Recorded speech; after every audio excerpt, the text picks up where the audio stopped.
उत्तराखंड राज्य ग्रामीण आजीविका मिशन बन रहा है ग्रामीण महिलाओं के जीवन का आधार। प्रदेश में आजीविका मिशन के तहत स्वयं सहायता समूहों की महिलाएं आज आर्थिक रूप से सशक्त हो रही हैं और साथ ही परिवार के लिए कंधे से कंधा मिलाते हुए नए आजीविका के अवसर प्राप्त कर रही हैं। उत्तराखंड सरकार ने कोरोना के इस मुश्किल समय में प्रतिबद्धता दिखाते हुए इन स्वयं सहायता समूहों को आर्थिक मदद प्रदान की है। सरकार ने राज्य ग्रामीण आजीविका मिशन से जुड़े स्वयं सहायता समूहों को कोविड-19 के तहत मदद के लिए लगभग 8,435 लाख स्वीकृत किए हैं, जिसमें 5,575 लाख की राशि अवमुक्त की जा चुकी है। प्रदेश में स्थित 30,365 स्वयं सहायता समूहों को बैंक ऋण ब्याज प्रतिपूर्ति हेतु लगभग 2,480 लाख की सहायता दी जा चुकी है और 159 क्लस्टर स्तरीय संगठनों को कोरोना काल की मुश्किलों से बचाते हुए 795 लाख की अनुदान सहायता भी दी जा चुकी है। इसी कड़ी में 42,989 स्वयं सहायता समूहों को स्वावलंबी बनाने हेतु अब तक लगभग 5,158 की आर्थिक सहायता उत्तराखंड सरकार द्वारा प्रदान की जा चुकी है। आज उत्तराखंड की हर महिला अबला से सबला होकर अपने और अपने परिवार का ख्याल रख रही है। उत्तराखंड राज्य ग्रामीण आजीविका मिशन से मिल रहा ग्रामीण महिलाओं को सहारा, संवर रहा जीवन, सच हो रहे सपने और दूर हो रही महिलाओं की मुश्किलें।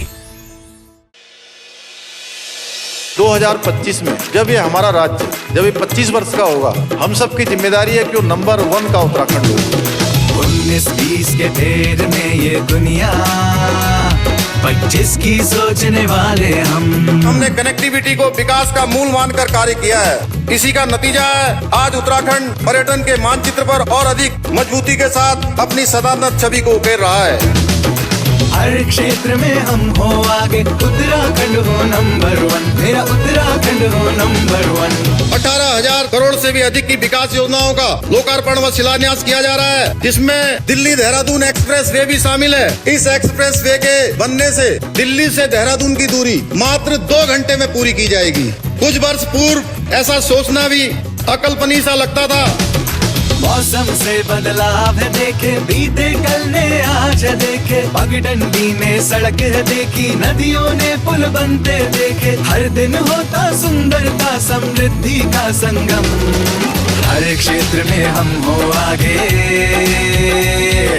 उत्तराखंड हो नंबर 1, उत्तराखंड हो नंबर 1। जितना भी समय हमारे पास है, उस समय का हम एक एक पल और एक एक क्षण उत्तराखंड की 1,25,00,000 जनता को समर्पित कर दिया। हमने इन 4-4.5 महीने के कालखंड में 500 से भी अधिक निर्णय कर दिए। अधिकांश की हमने जो है शासनादेश निकाल दिए। नई दिशा अब नई डगर है, ना मन में कोई अगर मगर है, दृढ़ निश्चय की अगुवाई में एक लक्ष्य पर सबकी नजर है, असंभव को संभव करते वो रखते हैं दम।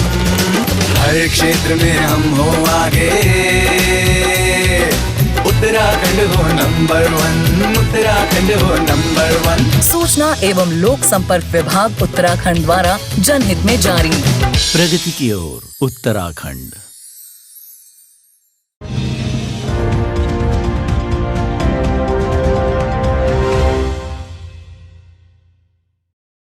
नमस्कार, देवभूमि समाचारों में आप सभी का स्वागत है। मैं हूं आपके साथ प्रियंका मलिक। खबरों पर बढ़ने से पहले एक नजर हेडलाइंस पर। देहरादून की कैंट विधानसभा से बीजेपी विधायक रहे हरबंस कपूर का 75 वर्ष की आयु में निधन। सीएम धामी ने उनके आवास पर जाकर दी श्रद्धांजलि। पार्टी में शोक की लहर। दिल्ली में आंदोलन खत्म होने के बाद उत्तराखंड लौट रहे किसानों का स्वागत। कृषि कानूनों की वापसी को बताया किसानों की जीत, जश्न का माहौल। पौड़ी के बीरोखाल ब्लॉक के पंचपुरी पुल पर सड़क की मांग को लेकर ग्रामीणों का हंगामा। पुल के दोनों तरफ आवाजाही को ग्रामीणों ने किया ठप, दोनों तरफ फंसे कई वाहन। और 2022 की बिसात में देखिए चक्राता विधानसभा का चुनावी इतिहास। 4 बार से कांग्रेस का रहा कब्जा। इस बार बीजेपी कांग्रेस के साथ अन्य दल भी मैदान में। सवाल, क्या कांग्रेस दोहराएगी इतिहास? और हेडलाइंस के बाद बुलेटिन की शुरुआत एक दुखद खबर के साथ। देहरादून के कैंट विधानसभा क्षेत्र से बीजेपी विधायक हरबंस कपूर का आज निधन हो गया है। हरबंस कपूर के निधन से पार्टी समेत उनके क्षेत्र में शोक की लहर है। हालांकि निधन कैसे हुआ अभी तक इस बात की पुष्टि नहीं हो पाई है। हरबंस कपूर भाजपा के बेहद सहज और शालीन नेता थे। जन समस्याओं को लेकर हमेशा सजग रहते थे। उत्तराखंड विधानसभा के अध्यक्ष भी हरबंस कपूर रह चुके हैं। इसके साथ ही हरबंस कपूर लगातार 8 बार विधायक रहे हैं। अविभाजित उत्तर प्रदेश में 4 बार और उत्तराखंड में भी लगातार 4 बार विधायक रहे हैं। हरबंस कपूर का अंतिम संस्कार आज शाम 3 बजे लखीबाग शमशान घाट पर किया जाएगा। बीजेपी विधायक हरबंस कपूर के निधन पर मुख्यमंत्री पुष्कर सिंह धामी ने गहरा शोक व्यक्त किया है। मुख्यमंत्री पुष्कर सिंह धामी ने उनके आवास पर जाकर उन्हें श्रद्धांजलि दी और कहा कि हरबंस कपूर का राजनीति में बेहद योगदान रहा है। सीएम ने शोकाकुल परिजनों का ढांढस बंधाया और दिवंगत आत्मा की शांति के लिए ईश्वर से कामना भी की।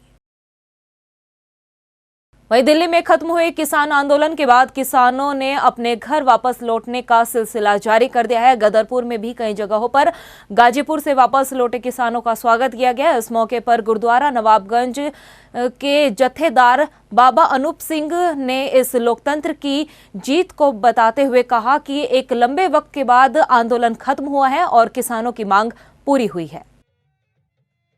देखिए, जवानों की जवानी ने, जोश ने और बुजुर्गों के होश ने इस आंदोलन को जीत दिलाई है। और सबसे बड़ी ये चीज़ है कि जो हम लोगों ने शांति से अपना परिचय दिया और नौजवानों ने शांति से अपना काम किया और इस आंदोलन को हमने जीता, ये बहुत बड़ी ताकत है हमारी किसानों की और इस देश की। कहीं ना कहीं उनके लोगों के मुंह पर तमाचा है जिन लोगों ने इस आंदोलन को भरपूर तोड़ने की कोशिश की। वहीं नानकमत्ता गुरुद्वारे में भी दिल्ली से वापस लौटे किसानों ने नानकमत्ता गुरुद्वारे पहुंचकर गुरुद्वारे में मत्था टेका और अरदास की गई। साथ ही किसान आंदोलन में शहीद हुए किसानों को श्रद्धांजलि अर्पित की गई। इस दौरान किसान नेता ने बताया कि 378 दिन चलने वाले इस किसान आंदोलन को खत्म कर दिया गया है और किसानों की जीत पूरी हुई है। ये आंदोलन जिदों चले 2 नवंबर तो उਦੋਂ ਅੱਜ ਤੱਕ 378 दिन हो गए सी जी। साढ़े किसान 700 ज़्यादा तो शहीद होए आ लोग और सारिया चीज़ां जी मंगी रखी सी वो चीज़ां वापस हो गई। MSP रह गई आ, ਉਹਦੇ ਤੇ ਉਹਨੇ कमेटी बनाती आ। बाकी 15 जनवरी तक ਦਾ टाइम हैगा ਸਾਡੇ ਕੋਲੇ। 15 तक वो भी साडा क्लीयर कर देणगे ਤਾਂ ਉਦੋਂ ਬਾਅਦ ਸਾਨੂੰ ਜ਼ਰੂਰਤ ਨਹੀਂ ਪੈਗੀ। ਜੋ ਸਾਡੇ ਜਿੰਨੀਆਂ ਮੰਗਾਂ ਸੀ सब पूर्ण रूप ਨਾਲ सब मंग की गई आ। किते कोई साडी कमी पेशी नहीं, सानू लिखित रूप में हर चीज मिल चुकी है। कोरोना के नए वेरिएंट ओमिक्रॉन को लेकर उत्तराखंड सरकार की तरफ से सख्ती बरतनी शुरू कर दी गई है। सरकार ने प्रदेश की सीमाओं पर स्वास्थ्य विभाग की टीम को तैनात कर दिया गया है। प्रदेश में आने वाले यात्रियों की RT-PCR की रैंडम जांच भी की जा रही है। इसके साथ ही नारसन बॉर्डर पर उत्तराखंड आने वाले यात्रियों की 72 घंटे की नेगेटिव RT-PCR रिपोर्ट की जांच की जा रही है। सीमाओं पर तैनात भारी पुलिस बल होने से एक बात तो साफ की जा रही है कि सरकार की तरफ से किसी भी तरह की लापरवाही नहीं बरती जाएगी। वहीं कोरोना के बढ़ते मामलों को देखते हुए अब प्रशासन ने सख्ती बरतनी शुरू कर दी है। ऐसे में एयरपोर्ट पर दोनों वैक्सीन की डोज और कोविड की नेगेटिव रिपोर्ट दिखाना अनिवार्य कर दिया गया है। उसके बाद ही राज्य में एंट्री मिल रही है। इसके अलावा बॉर्डर पर रैंडम चेकिंग की जा रही है। हालांकि सड़क मार्ग से आने वाले लोग जिन पर कोविड की दोनों वैक्सीन लगाने का सर्टिफिकेट है उनको एंट्री दी जा रही है। देखिए, लगातार हम लोग जो है चेकिंग कर रहे हैं। RT-PCR चेकिंग हम एयरपोर्ट में हर जो व्यक्ति जो बाहर से आ रहा है उसका हम लोग RT-PCR चेकिंग कर रहे हैं। और जो हमारा बॉर्डर है आशारोडी बॉर्डर, वहाँ पे रैंडमली हम RT-PCR चेकिंग कर रहे हैं। अब तक फ़िलहाल ओमिक्रॉन वायरस होने की पुष्टि यहाँ पे जनपद देहरादून में अभी फ़िलहाल नहीं हुई है, क्योंकि हम जितने भी केसेस होते हैं वो कॉन्ट्रैक्ट जीनोम सीक्वेंसिंग के लिए डून मेडिकल कॉलेज हम लोग भेजते हैं। और अभी तक कोई आधिकारिक तौर पे इसकी पुष्टि फिलहाल नहीं हुई है ओमिक्रॉन की।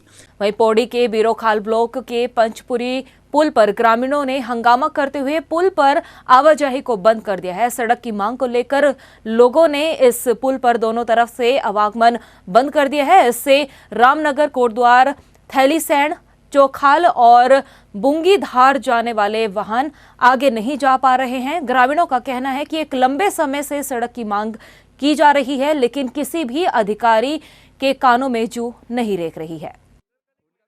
24 साल का प्रोग्राम ठीक है, सड़क भी जरूरी है। तो मैं कहना चाहता हूँ अभी हमारे जेई हैं संविदा वाले, वो हड़ताल पे हैं। 24 साल से ही है क्या?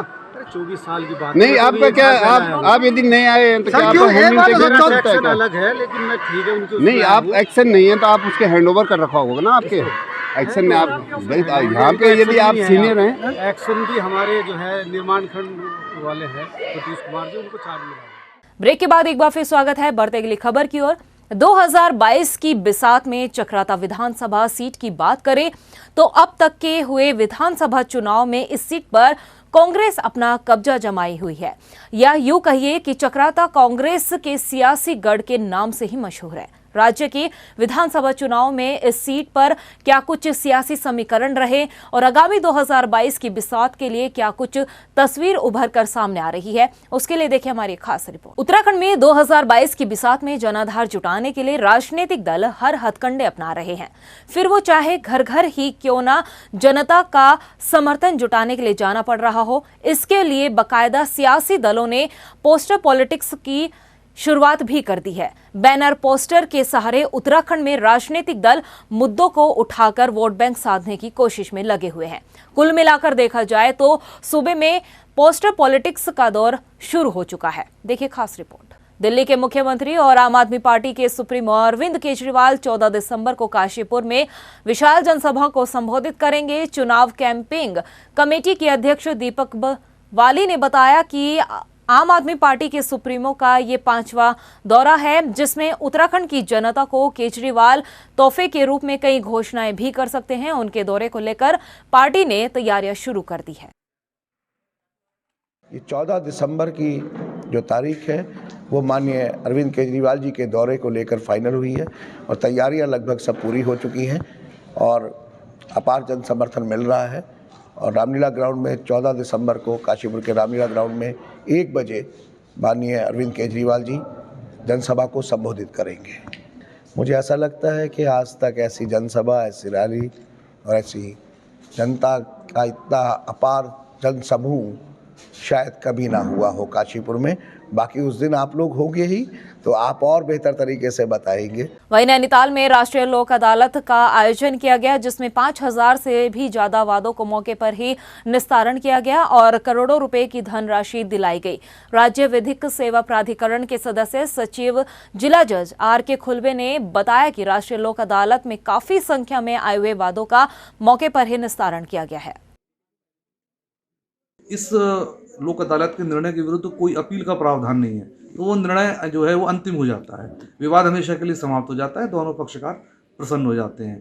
तो इसको और आगे हमें ज़रूरत है कि हम इस पर और अधिक प्रयास करें, वादकारी हमारे आम जनता और जागरूक हो और अधिक से अधिक मामलों को अपनी राष्ट्रीय लोक अदालत में संदर्भित करवाएं ताकि उनको शीघ्र न्याय मिल सके। खटीमा में नंदागोरा योजना के तहत छात्रों द्वारा आवेदन की मांग को बढ़ा दिया गया है। नंदागोरा योजना के तहत काफी समय से छात्र आवेदन बढ़ाने की मांग कर रहे थे। तहसीलदार यूसुफ अली ने बताया कि नंदागोरा योजना के तहत छात्रों को आवेदन करने का समय अब 17 दिसंबर तक बढ़ाया गया है।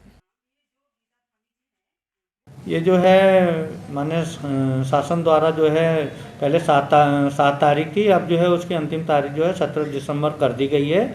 और इस संबंध में जो है समाज कल्याण और बाल विकास को जो है आपस में सामंजस्य बनाए रखने के निर्देश दिए गए हैं उप जिलाधिकारी महोदय द्वारा, जिससे कि कोई भी जो पात्र है वो जो है उससे वंचित ना रह जाए। फिलहाल इस बुलेटिन में इतना ही, फिर हाजिर होंगे कुछ खास खबरों के साथ। मुझे दे इजाजत, नमस्कार। देहरादून की कैंट विधानसभा से बीजेपी विधायक रहे हरबंस कपूर का 75 वर्ष की आयु में निधन। सीएम धामी ने उनके आवास पर जाकर दी श्रद्धांजलि। पार्टी में शोक की लहर। दिल्ली में आंदोलन खत्म होने के बाद उत्तराखंड लौट रहे किसानों का स्वागत। कृषि कानूनों की वापसी को बताया किसानों की जीत, जश्न का माहौल।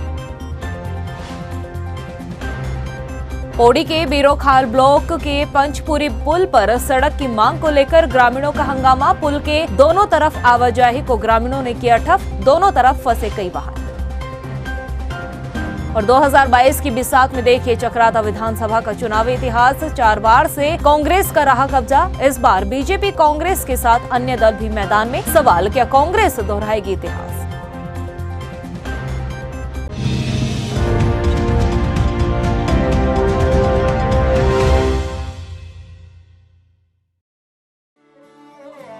बहू, मैं जरा मुन्ने का जन्म प्रमाण पत्र बनाने के लिए जा रहा हूँ, शाम तक आऊँगा।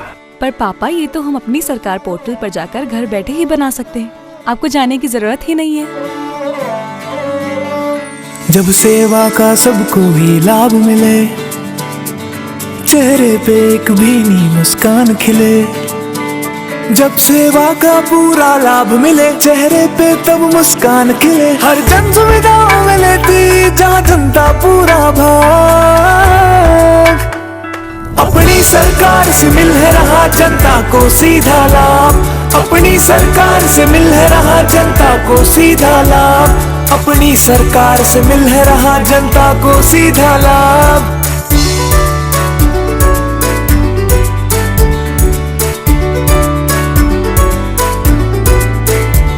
चाहे आवेदन करना है या कोई फॉर्म भरना है, अपनी सरकार पे जाना है, बस इतना सा ही करना है, बस इतना सा ही करना है। अब हर मुश्किल आसान हुई जो कल तक था एक ख्वाब।